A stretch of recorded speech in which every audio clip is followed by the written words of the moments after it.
بسم اللہ الرحمن الرحیم۔ السلام علیکم۔ اس چینل کو ضرور سبسکرائب کیجیے۔ جب حضرت محمد صلی اللہ علیہ وآلہ وسلم کے وصال کا وقت ہوا تو حضرت جبرائیل علیہ السلام آ گئے، اندر آ کے کھڑے ہو گئے۔ آپ صلی اللہ علیہ وآلہ وسلم نے فرمایا، کیا بات ہے؟ حضرت جبرائیل علیہ السلام نے عرض کی کہ ملک الموت دروازے پہ کھڑا ہے، اندر آنے کی اجازت مانگ رہا ہے۔ جہاں موت پوچھ کے جائے وہ کیا دربار ہے؟ آپ صلی اللہ علیہ وآلہ وسلم نے فرمایا، اسے اندر لے آئیں۔ تو ملک الموت اندر آئے اور آ کر عرض کیا، السلام علیکم یا رسول اللہ۔ پھر کہنے لگے کہ میں نے آج تک کسی کو سلام نہیں کیا۔ آپ صلی اللہ علیہ وآلہ وسلم پہلی ہستی ہیں جنہیں میں سلام کر رہا ہوں۔ پھر کہنے لگے، یا رسول اللہ، آج تک ایسا معاملہ نہیں ہوا، پہلی دفعہ ہوا ہے، اور اللہ رب العزت نے خود فرمایا کہ پوچھ کے اندر جانا، بغیر پوچھے نہ جانا۔ اجازت ملے تو اندر جانا، اور دیکھو یہاں موت بھی با ادب کھڑی ہوئی ہے، جس نے اسکندر کی روح بھی قبض کی، چنگیز کی بھی۔ دنیا میں 4 بڑے فاتح گزرے ہیں، 2 مسلمان 2 کافر، تیمور اور محمود مسلم، چنگیز اور سکندر غیر مسلم۔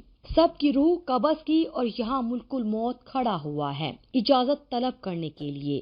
جب اجازت ملی تو اندر آئے، سلام کیا، پھر اگلی بات کی، یا رسول اللہ صلی اللہ علیہ وآلہ وسلم، اللہ تعالیٰ فرما رہے تھے کہ اگر میرے حبیب آنا چاہیں تو لے آنا، اور اگر رہنا چاہیں تو چھوڑ کے واپس آ جانا۔ سبحان اللہ۔ آپ صلی اللہ علیہ وآلہ وسلم نے فرمایا، اگر میں اجازت دے دوں تو پھر میری جان نکالو گے؟ کہا، جی نکالوں گا۔ تو آپ صلی اللہ علیہ وآلہ وسلم نے اشاروں میں حضرت جبرائیل سے فرمایا، کیا کہتے ہو، جاؤں یا رہ جاؤں؟ تو حضرت جبرائیل علیہ السلام نے عرض کیا، یا رسول اللہ صلی اللہ علیہ وآلہ وسلم، اللہ آپ کی ملاقات کے شوق میں ہیں۔ تو آپ صلی اللہ علیہ وآلہ وسلم نے کہا، جبرائیل واپس جاؤ، اللہ سے پوچھ کے آؤ میرے بعد میری امت کے ساتھ کیا کرے گا، میں پھر جواب دیتا ہوں۔ یہ سوال نہ اٹھتا تو شاید آج ہم بھی بندر خنزیر بنے ہوتے، پر اس کملی والے کو سلام پیش کرتے ہیں جنہوں نے حضرت حسن اور حسین رضی اللہ تعالیٰ عنہم کے لیے تو ہاتھ اٹھائے نہیں، انہیں تو تقدیر کے حوالے کر دیا۔ جب ہماری باری آئی تو پکار اٹھے کہ میرے بعد میری امت کے ساتھ کیا ہوگا۔ حضرت جبرائیل علیہ السلام واپس گئے، پیغام لائے کہ اللہ تعالیٰ فرما رہے ہیں، اے میرے محبوب، ہم آپ کی امت کو آپ کے بعد تنہا نہیں چھوڑیں گے۔ قسم اس ذات کی کہ جس نے ہمیں پیدا کیا اور ہمیں دیکھ اور سن بھی رہا ہے۔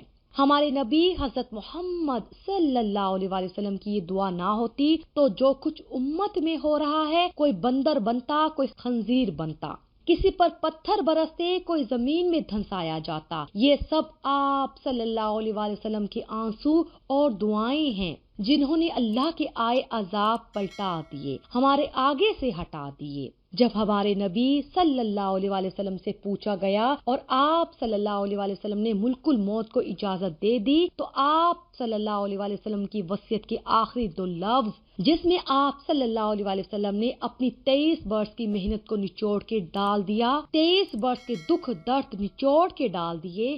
آپ صلی اللہ علیہ وآلہ وسلم نے کہا، میری امت کو کہنا نماز نہ چھوڑنا۔ اگلی بات اس سے بھی زیادہ مشکل فرمائی کہ غریبوں پہ رحم کرنا، میری امت کے نوکر، ملازم، غلام، پسا ہوا، بے بس، مسکین طبقہ، ان پہ رحم کرنا، فرعون نہ بننا۔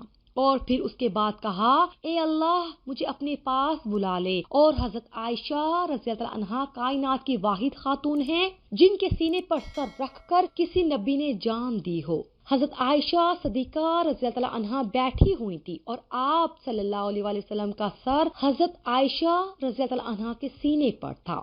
جب آپ صلی اللہ علیہ وآلہ وسلم کی آنکھیں بند ہو گئی تو حضرت عائشہ رضی اللہ عنہا کی چیخ نکلی، باہر آواز گئی، ازواج مطہرات روتی ہوئی اندر آئیں، اور حضرت ابو بکر صدیق رضی اللہ عنہ کو پتہ چلا، وہ بھاگے ہوئے آئے، چہرے سے چادر ہٹائی اور آپ صلی اللہ علیہ وآلہ وسلم کا ماتھا چوما۔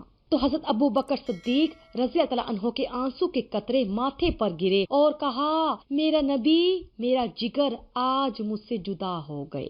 مجمع بھرا ہوا تھا، کوئی رو رہا تھا، کوئی چیخ رہا تھا، کوئی خاموش دم بخود ہو گیا تھا۔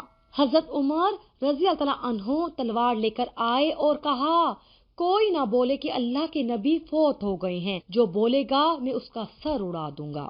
حضرت ابو بکر صدیق رضی اللہ عنہ تشریف لائے، ممبر پر چڑھے اور کہا عمر بیٹھ جاؤ۔ حضرت عمر رضی اللہ عنہ نے کہا نہیں بیٹھتا، تو حضرت ابو بکر صدیق رضی اللہ عنہ نے کہا اے لوگو، جو اللہ کی عبادت کرنے والے تھے آج ان کو اللہ نے موت دے دی، اور جو اللہ کی پجاری ہیں ان کا اللہ زندہ ہے اور موت سے پاک ہے، اور پھر کہا سب نے مرنا ہے۔ حضرت عمر رضی اللہ عنہ فرمانے لگے میری ٹانگوں سے جان نکل گئی، سیدھا یوں نیچے گرا اور مجھے یقین آ گیا کہ اللہ کے نبی دنیا سے چلے گئے۔ وصال سے کچھ عرصہ پہلے کی بات ہے، صحابہ کرام تشریف لائے تو آپ صلی اللہ علیہ وآلہ وسلم نے فرمایا میرا تم سب کو سلام ہو، جو ہے اجازت میرے بعد میری امت ہے ان کو بھی میرا سلام کہنا، ان کے بعد جو آئیں ان کو بھی میرا سلام کہنا، ایسا سلام کوئی نبی اپنی امت کو دے کر نہیں گیا۔ حضرت انس نے پوچھا یا رسول اللہ صلی اللہ علیہ وآلہ وسلم آپ کو غسل کون دے گا؟ کہا میرے اہل البیت۔ پھر کہا آپ کو کفن کون دے گا؟ میرے اہل البیت۔ پھر کہا آپ کو قبر مبارک میں کون اتارے گا؟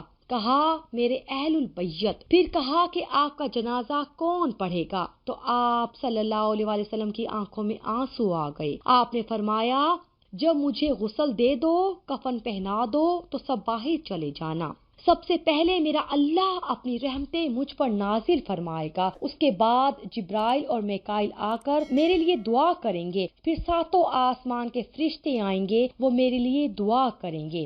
ہمارے نبی صلی اللہ علیہ وآلہ وسلم کا جنازہ ایسے ہی نہیں ہوا تھا۔ آپ صلی اللہ علیہ وآلہ وسلم کی چارپائی مبارک کے ساتھ لوگ قطار بنا کے کھڑے ہو گئے اور ہر ایک انفرادی طور پر آپ کے لیے دعا کرتا۔ یہ پیر کا دن، منگل کا دن سارا گزر گیا اور پھر بدھ کی رات کو آپ صلی اللہ علیہ وآلہ وسلم اللہ کے سپرد کیے گئے۔ جب آپ صلی اللہ علیہ وآلہ وسلم کو قبر میں اتارا تو آپ صلی اللہ علیہ وآلہ وسلم کے غلام نے اپنی انگوٹھی اتار کے قبر میں پھینک دی۔ حضرت علی سے کہنے لگے علی میری یہاں انگوٹھی گر گئی ہے، نکال لوں؟ انہوں نے کہا ہاں ابھی تو قبر بند نہیں کی، نکال لو۔ انگوٹھی تو خود گرائی تھی۔ نیچے گئے اور جا کر اللہ کے نبی کے جسم سے لپٹ گئے اور آپ کے بوسے لینے لگے اور دھاڑے مار کے رونے لگے۔ وہ انگوٹھی بہانہ بنایا تھا، آپ صلی اللہ علیہ وآلہ وسلم سے لپٹ کر چومنا چاہتے تھے، رونا چاہتے تھے۔